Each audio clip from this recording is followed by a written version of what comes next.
գնահատելով փորձել են ընտրողներին ուղղորդել, որ ձայնը տան Հայաստան հաղթանակ դաշինքին։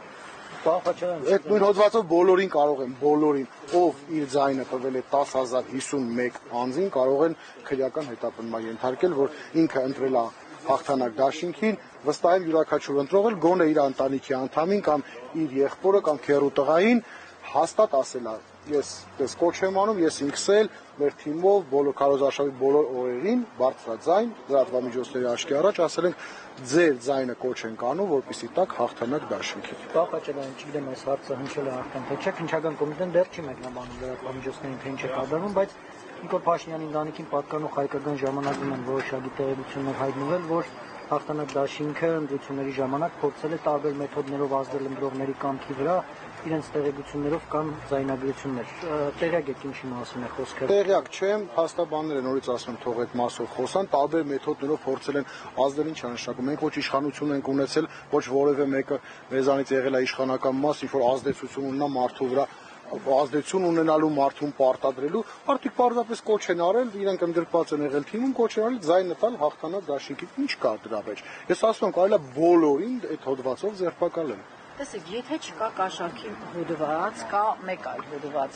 ձեր գնահատմամբ, արդյոք սա չի նշանակում, որ չեն կարողացել փողի վերաբերյալ ինչ-որ բան գտնել եւ կարճել են մեկ այլ հոդվածից։ Եթե դա լիներ հակակոռուպցիոն կոմիտեն չզբաղվեր։ Իհարկե կզբաղվեր հակակոռուպցիոն կոմիտեն, շատ վաղուց կլիներ այդ ձերբակալությունները, ոչ թե վաղաշաբաթի ընտրությունները տեղի ունեցել նոյեմբերի 16-ին, որ հիմա արդեն փետրվարի 11-ն է, անցել են ամիսներ։ Եթե որևէ փաստ իրենք ունենան, շատ վաղուց ձեր ասածը կլիներ ձերբակալություններ, քրեական գործեր, հակակոռուպցիոն կոմիտեն, այսինքն այս մարդիկ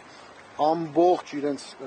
ուժային կառույցները, ԱԱԾ, ոստիկանություն, քննչական ուղղել են մեր թիմի դեմ եւ կարողացել են միայն բացահայտել, որ ինչ որ մեկը ուղղորդում ասում ախպեր ջան, գնացեք ձայնը տվեք հաղթանակ դաշինքին։ Այսինքն ստացվում է, որ ձեր գնահատմամբ իշխանությունները ընտրությունների ընդառաջ վախենում են, օրինակ իջնացնում ընդդիմադիր այս դաշինքից, որ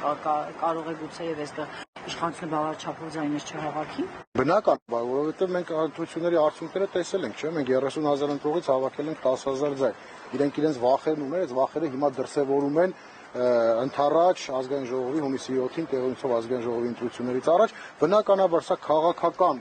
գործ է, քաղաքական հետապնդումներ են, սրանով փորձում են վաղաշաբաթցիների մյուս ընդդիմադիրներին վախեցնել, որ տեսեք, ով փորձի ընդգրկվի